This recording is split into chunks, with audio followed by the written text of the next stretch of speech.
The interview that changed everything. Cassie Brooks straightened her navy blazer for the 100th time as she rode the elevator to the 47th floor of Ashford Technologies. Her portfolio felt heavy in her sweating palms. This interview could change everything. The position of communications director at one of the biggest tech companies in San Francisco would finally get her out of the freelance writing grind that barely paid her bills. The morning had been a disaster from the start. Coffee spilled on her first outfit choice. Subway delays. And now, as she sat in the sleek waiting room with its floor-to-ceiling windows overlooking the bay, she realized her phone was at 5% battery. She had rushed out so quickly that she forgot to charge it overnight. The interview itself lasted 40 minutes. Damien Ashford was nothing like she expected. The articles painted him as cold and calculating, but in person, he seemed genuinely interested in her ideas about corporate storytelling. His dark eyes focused intently when she spoke, and his questions were thoughtful rather than confrontational.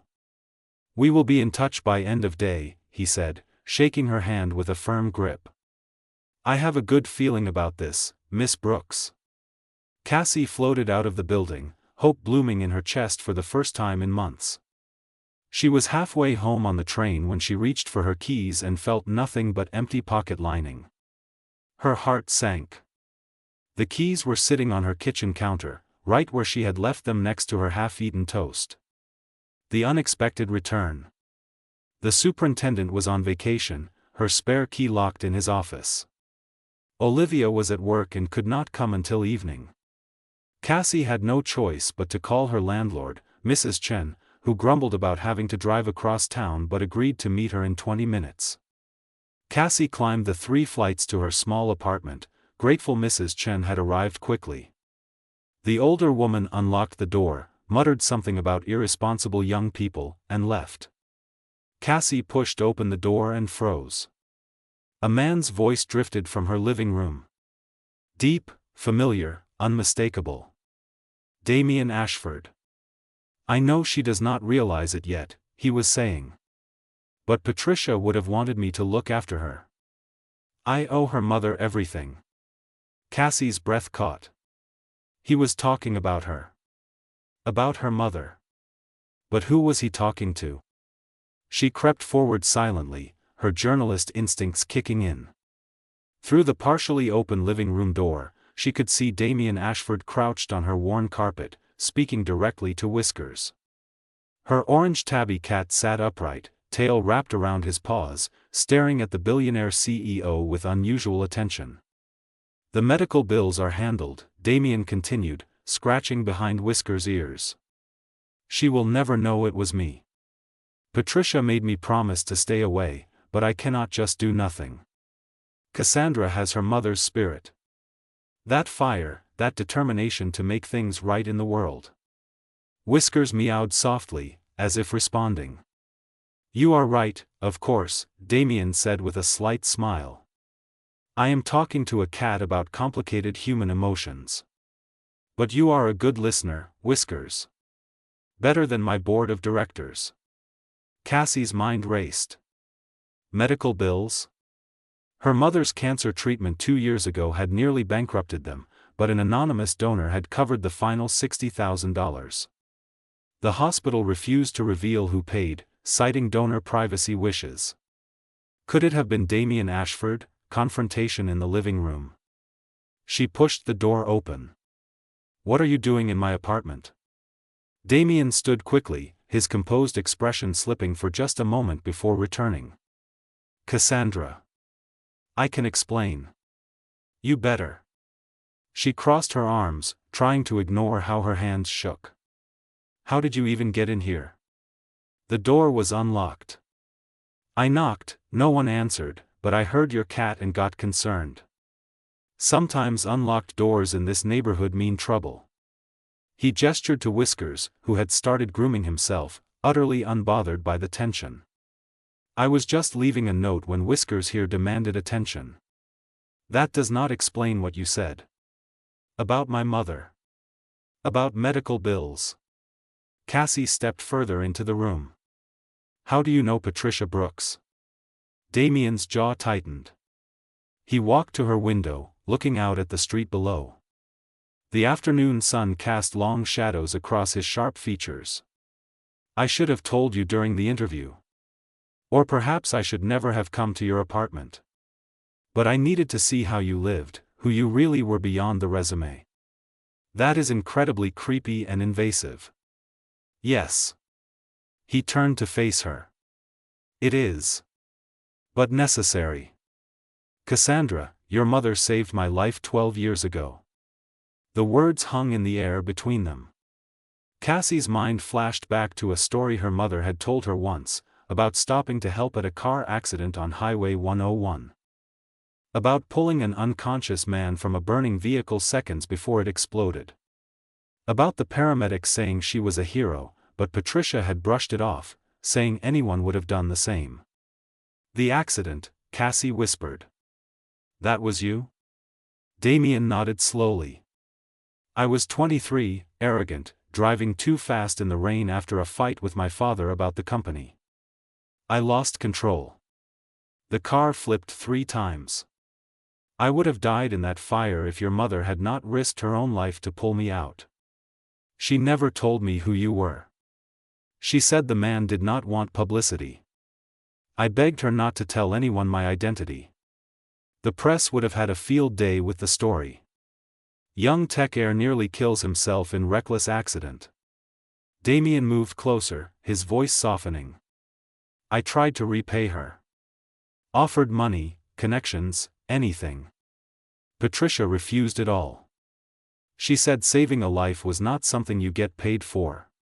But she made me promise something." "What promise?" "That if I was going to survive, I had to do something meaningful with my life. Not just build wealth, but actually help people. She made me swear on it." His eyes met Cassie's, intense and sincere. "So I have spent the last 12 years trying to honor that promise. And when I learned she was sick, I could not stand by and do nothing." The weight of secrets. Cassie sank onto her couch, her legs suddenly weak. Whiskers jumped up beside her, purring and kneading her thigh with his paws. "You paid for her treatment." "All of it." "The final portion, yes. I wish I could have done more, but she was already in remission by the time I found out. I have had people checking on your family for years, from a distance. Making sure you were both okay." "That is stalking." "That is gratitude," Damien corrected gently. "Though I understand how it might feel like a violation. I apologize. But Cassandra, I meant what I said in the interview. You are genuinely qualified for this position. Your portfolio speaks for itself. I did not offer you the job because of your mother. I offered it because you are talented." Cassie wanted to be angry. She should be furious at this invasion of privacy, at being watched and manipulated. But looking at Damien Ashford now, she saw something she had not noticed in the interview room. Vulnerability. Genuine emotion behind the billionaire facade. "Why were you talking to my cat?" A smile tugged at his lips. "Honestly? Therapy. My psychologist says I need to practice opening up about my feelings. Apparently, I am emotionally constipated." He shrugged. "Cats are less judgmental than humans. Whiskers has kind eyes." Despite everything, Cassie laughed. It bubbled up unexpectedly, breaking the tension. Whiskers meowed his approval. "This is insane," she said, wiping her eyes. "Completely insane." "I know." Damien sat carefully on the opposite end of her couch, maintaining respectful distance. "If you want to withdraw from consideration for the job, I understand. If you want me to leave and never contact you again, I will respect that. But I hope you will at least give me a chance to explain further. There is more to this story, and I think you deserve to hear it all." Cassie looked at Whiskers, who stared back with his green eyes. Her mother had always said the cat was an excellent judge of character. He had hated her last boyfriend, had loved her best friend Olivia from day one. Now Whiskers was purring contentedly, his head resting on his paws, completely at ease with the strange billionaire sitting in their living room. "Okay," Cassie said finally. "Tell me everything."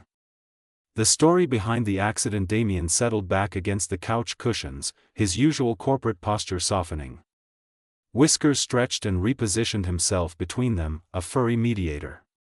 The afternoon light filtering through the apartment windows painted everything in shades of gold and amber. "The accident happened on November 15, 12 years ago," Damien began, his voice taking on a distant quality. "I was driving back from Palo Alto after another argument with my father about the direction of the company. He wanted me to focus solely on profits, cutting research and development to maximize shareholder returns. I wanted to invest in technology that could actually change lives." Cassie listened intently, her journalist mind cataloging every detail. This was a side of Damien Ashford that never appeared in Forbes or TechCrunch. "I was angry, distracted, going 80 in a 55 zone. The rain was coming down in sheets. I did not see the curve until it was too late." He paused, his hands clenching briefly before relaxing. "The car hydroplaned. Everything went into slow motion as I flipped over the median into oncoming traffic. Then nothing but darkness and the smell of gasoline. My mother said the car was already smoking when she stopped," Cassie offered quietly. Damien nodded. "Patricia was driving home from her nursing shift at St. Mary Hospital. She told me later that every instinct screamed at her to keep driving, that stopping was dangerous. But she said she kept thinking about how someone's mother would want to know their child was saved, even a stupid, reckless child." A smile ghosted across his face. "She climbed through my shattered window, cut herself on the glass, and dragged me out. I weighed 190 pounds back then. She was what, 5'4"? 5'3", Cassie corrected, a lump forming in her throat. "She is tiny but fierce. The car exploded 30 seconds after she pulled me clear.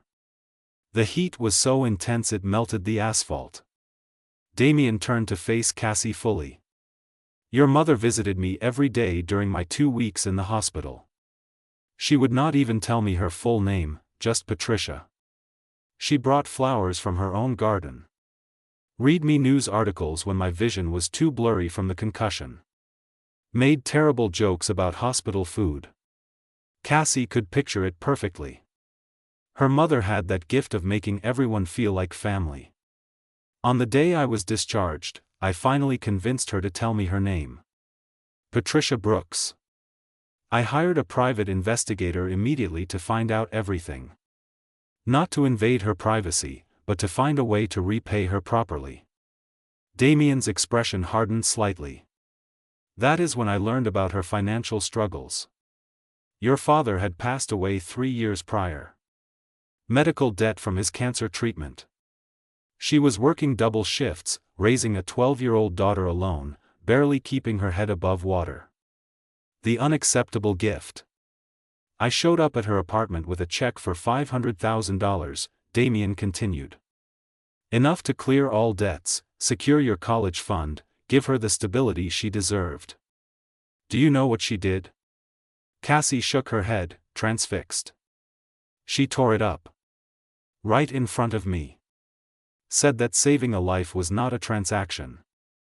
That if I truly wanted to thank her, I should go make something of myself instead of trying to buy my way out of gratitude." His laugh was short and sharp. "No one had ever spoken to me like that. My entire life, people wanted my money, my connections, my name. Patricia wanted nothing except for me to be better." Whiskers meowed softly, as if adding commentary. "So I made her a deal," Damien said. "I would honor her wishes. I would not give her money directly. But if she or her daughter ever truly needed help, if circumstances became desperate, I could step in anonymously. She reluctantly agreed, making me promise not to interfere otherwise. To let you both live your lives without the shadow of obligation. But you watched us anyway," Cassie pointed out. "From a distance, yes. Quarterly reports from a private investigator. Nothing invasive, just confirmation that you were both healthy and safe. When I learned about Patricia's cancer diagnosis 3 years ago, I wanted to pay for everything immediately. But I knew she would refuse if she knew it was me. He met her eyes. So I created a fake charitable foundation, made it look like she had won a grant for medical expenses. I thought I was being clever. She suspected, Cassie said suddenly, the memory crystallizing. I remember her saying once that the foundation seemed too good to be true. That someone was looking out for us. I thought she was just being paranoid from the medication. She was smarter than I gave her credit for. Damien smiled sadly. She called me 6 months after her treatment ended. Said she knew it was me, and while she appreciated it, I needed to stop. That her daughter was strong enough to make her own way in the world without a billionaire guardian angel.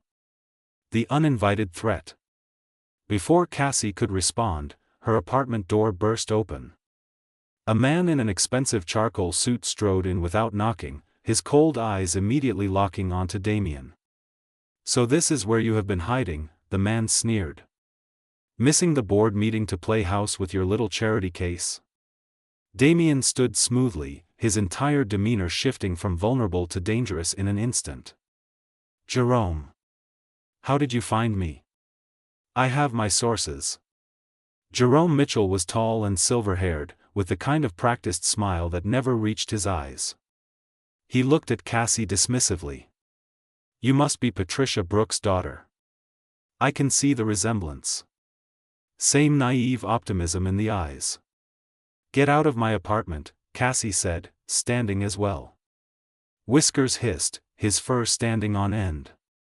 Jerome ignored her, focusing on Damien. Did you really think you could hide this touching little connection? I have been investigating you for months, Ashford. Preparing for the takeover. Imagine my delight when I discovered your Achilles heel. He pulled out his phone, showing them a series of photographs. Damien at the hospital when Patricia was sick. Damien's car parked outside their apartment building on multiple occasions. Bank transfers to the fake charity foundation. Looks like stalking to me, Jerome continued smoothly. Or perhaps something more sinister. Billionaire obsessed with woman who saved his life, now targeting her vulnerable daughter. The press would have a field day with this narrative. Ashford Technologies stock would plummet. The board would have no choice but to remove you as CEO. Cassie felt ice run through her veins. She looked at Damien, whose face had gone carefully blank. What do you want, Jerome? Damien asked quietly. Simple. Resign as CEO by Friday. Hand the company over to me peacefully. In return, I keep this information private. The Brooks women get to live their quiet lives without media scrutiny. Jerome pocketed his phone. Or refuse, and I destroy all 3 of our reputations. Your choice. He left as abruptly as he had entered, leaving the door hanging open. The sound of his footsteps echoed down the stairwell. Cassie turned to Damien, whose composed mask was cracking. Is he serious? Can he actually do that? Yes. Damien ran a hand through his hair, the first genuinely distressed gesture she had seen from him. Jerome has been trying to take control of Ashford Technologies for 2 years. He owns 20% of shares. If he can damage my reputation enough, he can convince the other shareholders to vote me out. And he is right about one thing. These photos, taken out of context, look terrible. But you did not do anything wrong. You were just trying to help.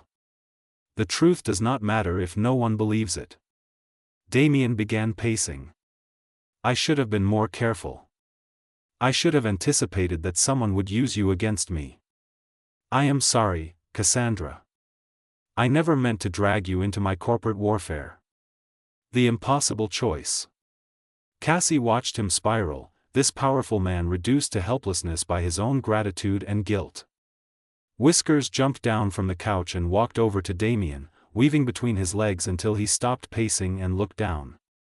Even your cat thinks I am pathetic right now, Damien said with a weak laugh. He is trying to comfort you, Cassie corrected.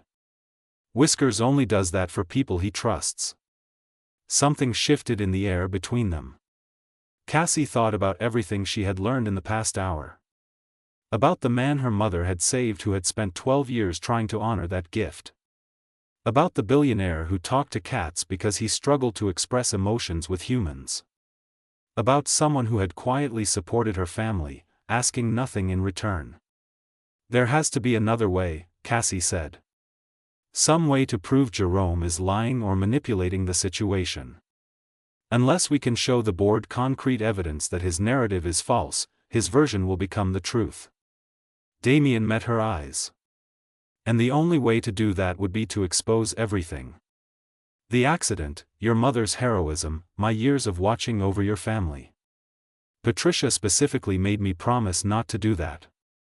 She did not want her life turned into a media circus. Cassie's mind raced through possibilities. She grabbed her laptop from the kitchen counter, flipping it open. What if we do not expose everything? What if we just expose the right things? What do you mean? I am a journalist, remember? I know how to craft a narrative. Her fingers flew across the keyboard.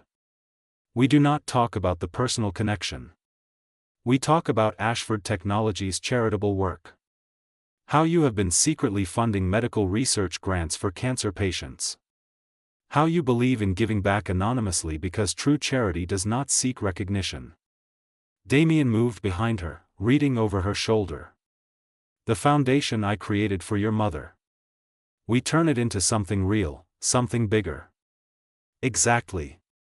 We announce a massive expansion. Make it a legitimate charity that helps hundreds of families, not just one. We hold a press conference before Jerome can release his twisted version. Cassie looked up at him. We control the narrative before he can. That would require significant capital investment. And we would need testimonials from other families the foundation has helped. So we find other families in similar situations. We fund them retroactively and moving forward. We turn your act of gratitude into something that helps thousands. Cassie felt the excitement building. This is what you do, right? Find problems and solve them with technology and resources. A slow smile spread across Damien's face. You are brilliant. I know. She turned back to her laptop. But we only have until Friday. That gives us 3 days to build a foundation, find beneficiaries, and prepare a media strategy that makes you look like a hero instead of a creep. 3 days to save my company and reputation. 3 days to do what my mother told you to do 12 years ago. Cassie met his eyes. Make something meaningful out of your second chance at life. Whiskers jumped onto the desk, walking across the keyboard and adding a string of random letters to the document. Both Cassie and Damien laughed despite the tension. Even the cat wants to help, Damien said, gently moving Whiskers aside. The alliance forms. They worked through the night. Damien made calls to his legal team, his accountants, his public relations advisors. Cassie researched similar charitable foundations, crafted press releases, and started building a website. Whiskers supervised from various positions around the apartment, occasionally demanding attention or treats. By 3 a.m, they had the skeleton of a plan. The Patricia Brooks Foundation for Medical Support would officially launch on Thursday morning, 1 day before Jerome's deadline. They would announce a $50 million endowment and accept applications from families facing catastrophic medical expenses. We need testimonials, Cassie said, rubbing her tired eyes. Real families who can speak at the press conference. I know several, Damien admitted. Over the years, I have quietly helped others. Not just for gratitude to your mother, but because she taught me that having resources means having responsibility. I can reach out to them, explain the situation. Cassie looked at this man who had stumbled into her life through a forgotten set of keys and a one-sided conversation with her cat. Why are you really doing this? And do not say it is just about my mother anymore. You could have walked away years ago. Damien was quiet for a long moment, his expression thoughtful. The truth? Patricia saved more than my life that day. She saved who I could become. Before the accident, I was arrogant, entitled, cruel even. I thought money and power meant I was better than everyone else. She showed me that real strength is not about what you have, but what you do with it. He paused, then continued softly. And you, Cassandra, you remind me so much of her. That fire, that refusal to accept easy answers. When I read your application, saw your work, I knew I wanted to work with you. Not because of obligation, but because you challenge me to be better. Just like she did. Cassie felt warmth spread through her chest, a feeling she did not want to examine too closely. We should probably get some sleep. Big day tomorrow. Agreed. Damien stood, stretching. I will be back at 7 with coffee and the foundation paperwork. We can finalize everything before the lawyer arrives at 9. At the door, he hesitated. Thank you, Cassandra. For not throwing me out. For believing that my intentions were good, even if my methods were questionable. Thank my cat, Cassie said with a small smile.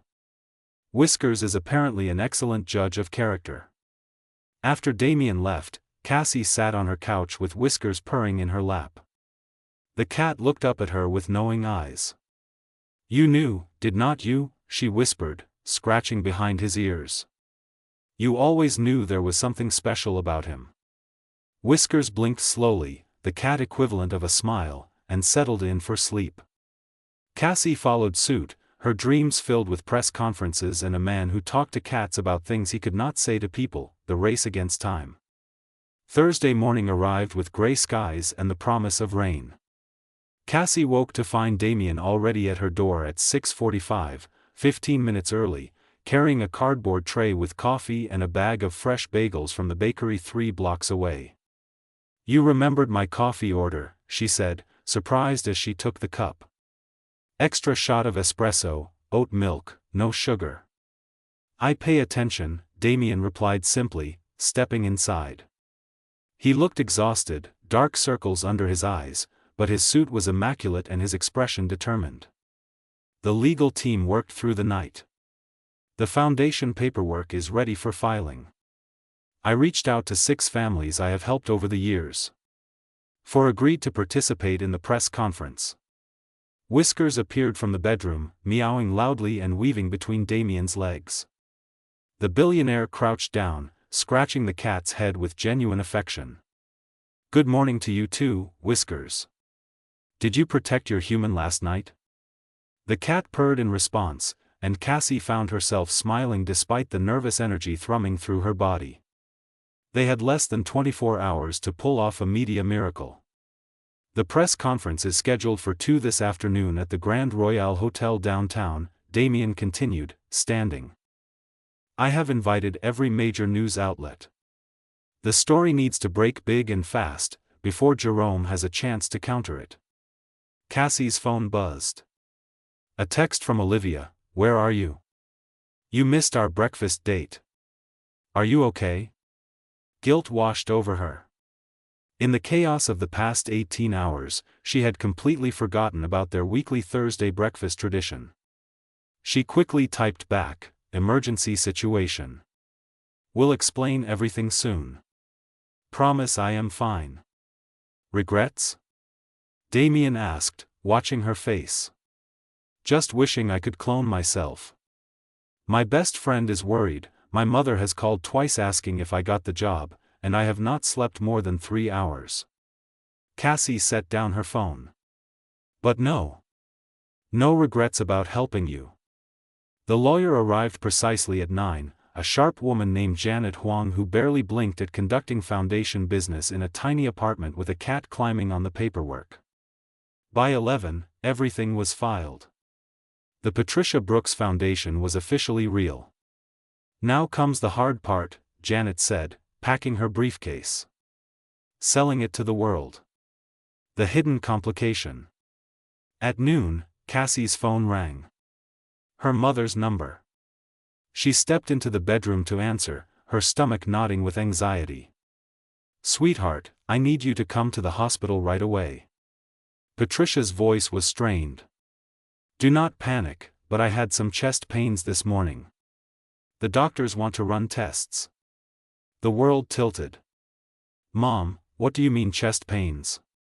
You have been in remission for 3 years." I know. It is probably nothing. Stress, maybe indigestion. But they want to be cautious." Patricia tried to sound reassuring and failed. "Can you come? I will be there in 20 minutes. Cassie hung up and pressed her forehead against the cool wall, willing herself not to cry. Not now. Not when everything was balanced on a knife's edge. She walked back to the living room where Damien was reviewing his speech notes. He looked up immediately, reading her expression. "What happened?" "My mother is in the hospital. Chest pains. They are running tests." Cassie grabbed her purse with shaking hands. "I have to go. The press conference, I am sorry, but I cannot." "Go." Damien stood, his voice gentle but firm. "Family comes first. Always. I will handle the press conference. But you need someone to manage the media questions, to coordinate with the families, to..." "Cassandra." He crossed to her, taking her shoulders gently. "Go to your mother. Nothing else matters right now." Tears finally spilled over. Damien pulled her into an unexpected embrace, solid and warm and somehow exactly what she needed.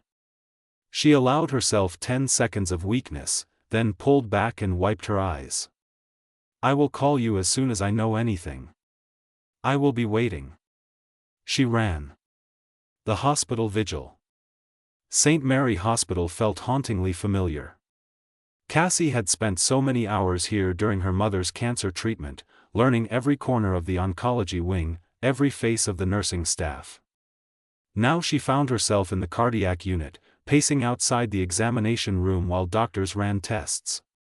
Olivia showed up 30 minutes later, breathless from running through the parking garage.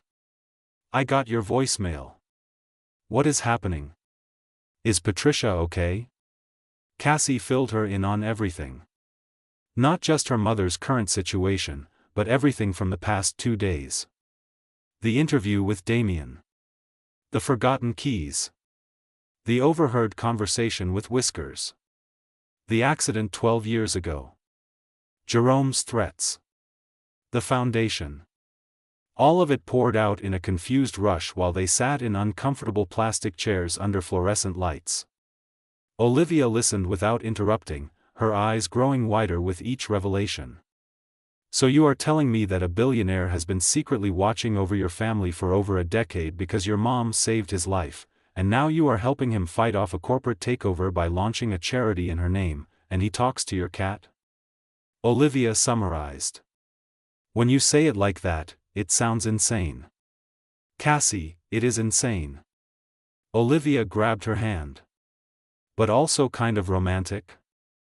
In a weird, complicated, possibly concerning way? It is not romantic. It is just complicated. The way you describe him looking at you. The way he dropped everything to let you come here." Olivia raised an eyebrow. "That is not just gratitude or business, sweetie." Before Cassie could respond, a doctor emerged from the examination room. Dr. Robert Santos had kind eyes behind wire-rimmed glasses. "Miss Brooks, your mother is stable. The chest pains were caused by severe anxiety and stress, not cardiac issues. However, we did find something concerning in her blood work." Cassie's heart stopped. "What kind of concerning?" "Elevated markers that suggest her cancer may be returning. We need to do a full body scan and biopsy to confirm, but I want to be honest with you about the possibility." Dr. Santos's expression was sympathetic. "I know this is frightening news, especially given her history. But if it is a recurrence, catching it this early gives us significantly better treatment options." The words washed over Cassie like ice water. Not again. They could not go through this again. Can I see her? Of course. Room 412. She is asking for you. Patricia looked small in the hospital bed, for in her arm, monitors beeping softly. But her eyes were clear and determined when Cassie entered. Before you start worrying, I am fine, Patricia said immediately. The doctors are being overly cautious. Mom, they said the cancer might be back. They said might. We do not know anything yet. Patricia patted the bed beside her. Come sit. Tell me about your interview. Did you get the job? That does not matter right now. It matters to me. I did not raise you to put your life on hold every time I have a health scare. Patricia's tone was gentle but firm. Talk to me, baby. Distract me from these terrible hospital gowns. So Cassie talked. She told her mother about Damien, about the foundation being created in her name, about the press conference happening right now across town. She watched her mother's face cycle through shock, understanding, and finally something that looked like peace. He kept his promise, Patricia said softly. I made him swear to do something meaningful with his life. And he did. You are not angry? About him watching over us all these years? Angry? No. Patricia smiled.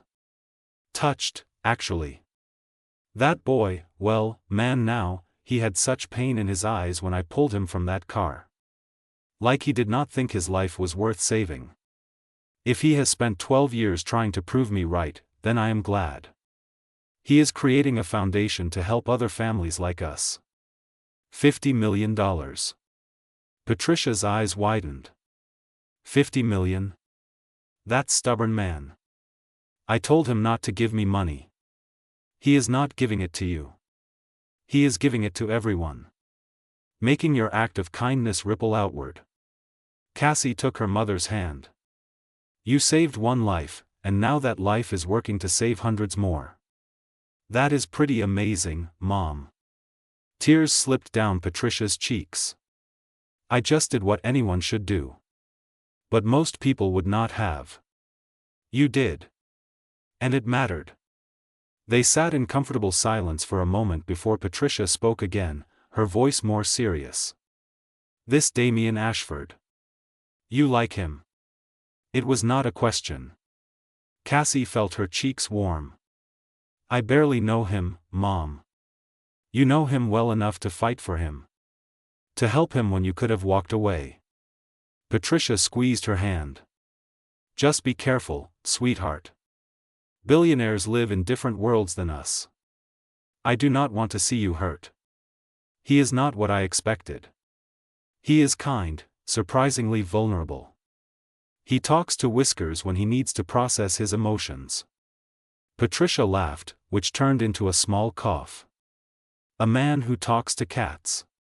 Well, Whiskers has always been an excellent therapist. Remember when he helped you through your breakup with that terrible boyfriend?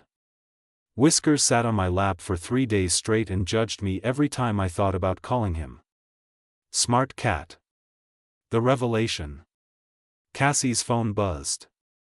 A text from Damien, press conference went perfectly. 4 major networks covered it live. Jerome is scrambling. Call me when you can.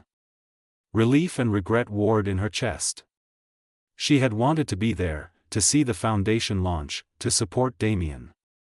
But she was exactly where she needed to be. Another text arrived, this time with a photo. Damien standing at a podium, professional and confident, with Whiskers sitting on the table beside him in a small cat carrier. The accompanying message read, "Your furry friend insisted on attending.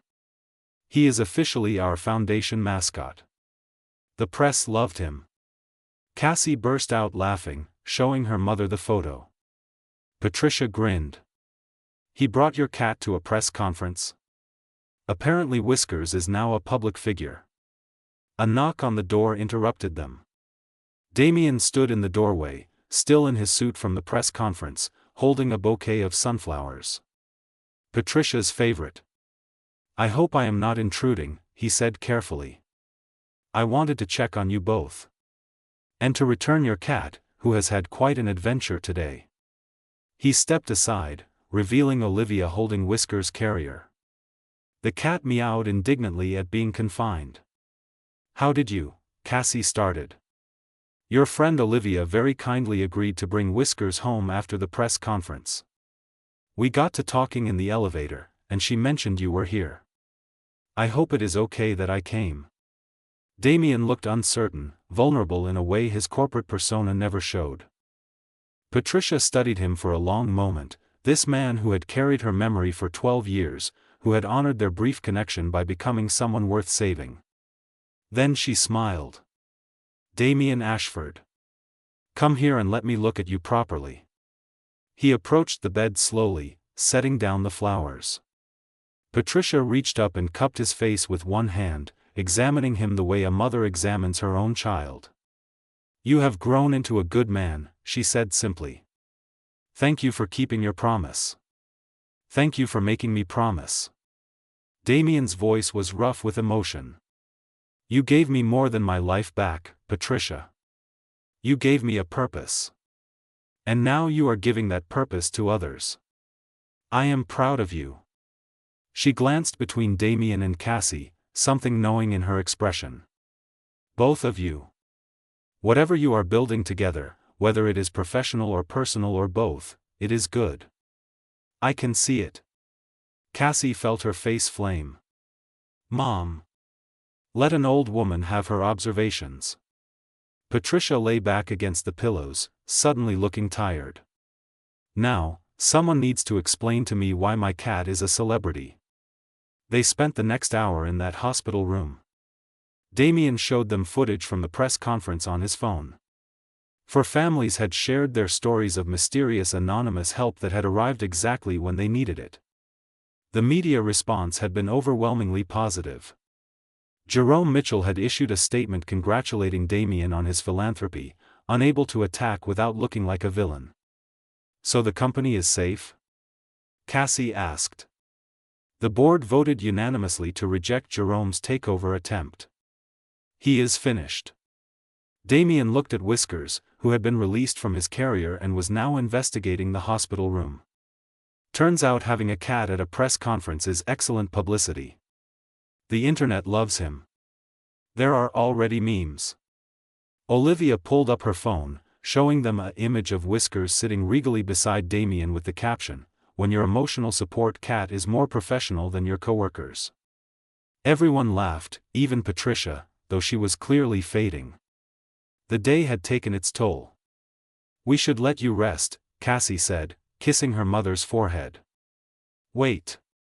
Patricia caught Damien's hand. Promise me something else. Anything. Take care of my daughter. Not with money or protection or whatever billionaire resources you have. Patricia's grip was surprisingly strong. Take care of her heart. She is tougher than she looks, but she feels everything deeply. If you are going to be part of her life, be worthy of it. Damien met her eyes steadily. I promise. And Patricia, I promise that whatever happens with your health, you will have the best care available. Not as charity, but as family. Family, Patricia repeated softly, smiling. I like the sound of that. 6 months later. The coffee shop near Cassie's new apartment was her favorite place to write. She sat by the window, laptop open, working on an article about corporate philanthropy for a major national magazine. The job at Ashford Technologies had led to this, a freelance career that allowed her to tell stories that mattered. Whiskers dozed in his carrier beside her chair. He had become something of a mascot for the Patricia Brooks Foundation, making occasional appearances at events. The internet's love affair with the Billionaire's therapy cat had not faded. Her phone buzzed. A text from Damien, dinner tonight? I have news. She smiled and typed back, your place or mine? Yours. Whiskers prefers the ambience. Whiskers is a demanding diva. He learned from the best. Cassie laughed, earning curious glances from other patrons. Her relationship with Damien had evolved slowly over the past months. They had started as business associates, moved to friends, and recently crossed into something more. He still occasionally talked to Whiskers when processing complicated emotions, which Cassie found endearingly ridiculous. Patricia's cancer had returned, but they had caught it early. Treatment was ongoing but promising. The foundation had helped 30 families in its first 6 months, with plans to expand nationally. Cassie packed up her laptop and carrier just as Olivia slid into the seat across from her. "Please tell me you are not still working on that article. You promised we would go dress shopping for my wedding." "We are going. I just needed to finish this paragraph." Cassie closed her laptop. "Did you decide on the venue?" "Yes, and you will never guess who offered to host the reception for free." Olivia's eyes sparkled with mischief. Damien did not. "Oh, he absolutely did. Said something about family taking care of family. He considers me family now because I am your best friend." Olivia shook her head in amazement. "My fiancé thinks he is trying to steal me away with his billionaire charm." "Damien does not have billionaire charm. He has billionaire awkwardness that somehow works. You are completely in love with him." Cassie did not deny it. 6 months ago, if someone had told her she would forget her keys and overhear a billionaire talking to her cat about a secret connection to her mother, leading to a corporate battle and the creation of a charitable foundation, she would have laughed. Life was strange that way, full of impossible coincidences that turned into extraordinary realities. That evening, Damien arrived at her apartment with Thai food and a nervous energy that immediately put her on alert. "What is the news?" she asked, setting plates on her small dining table. Damien did not answer immediately. Instead, he crouched down and addressed Whiskers, who was enjoying his dinner in the corner. "So, Whiskers, I need advice. I want to ask your human something important, but I am terrified she will say no. What do you think? Should I risk it?" Whiskers meowed once, then returned to his food. "He says you are overthinking it," Cassie translated, her heart beginning to race. "What do you want to ask me?" Damien stood and pulled a small box from his jacket pocket. Inside was a simple but beautiful ring, a sapphire surrounded by tiny diamonds. "I am not good at this," he said, his usual confidence nowhere to be found. "I rehearsed a speech about how you changed my life, about how every day with you feels like a gift I do not deserve. About how your mother saved my life twice, once by pulling me from that car and once by raising a daughter who showed me what it means to truly live." He paused, taking her hands. "But the truth is simpler than that. I love you, Cassandra Brooks. I want to spend my life proving that I am worthy of you. Will you marry me?" Cassie looked at this man who talked to cats and created foundations and showed up at hospitals with sunflowers. Who had kept a promise to a stranger for 12 years. Who had walked into her life through forgotten keys and circumstance and had somehow become essential. "Yes," she said, laughing and crying simultaneously. "Yes, absolutely yes." He slipped the ring onto her finger with shaking hands, then pulled her into a kiss that felt like coming home.